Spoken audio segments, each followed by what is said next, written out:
Unang-una, si Mary Grace Piato is very central figure during our good government investigation. And in fact, her name again popped up during the confirmation hearing of the Committee on Justice. We wanted for the agencies involved in determining the existence of a particular person with this particular name na ma-confirm sa Committee on Justice na meron din talagang totoong Mary Grace Piatos, na hindi ito fictitious character. This is based on an actual living person. Unfortunately, the PSA came out with the report that there's no record whatsoever na meron Mary Grace Piatos na pinanganak, nagkaroon ng marriage contract or whatever, no?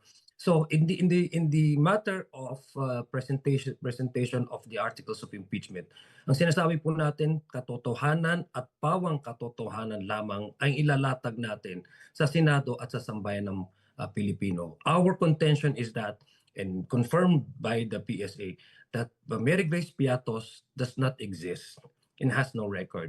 Unang-una, si Mary Grace Piatos is very central figure during our good government investigation. And in fact, her name again popped up during the confirmation hearing of the Committee on Justice. We wanted for the agencies involved in determining the existence of a particular person with this particular name na ma-confirm sa Committee on Justice na meron din talagang totoong Mary Grace Piatos, na hindi ito fictitious character. This is based on an actual living person.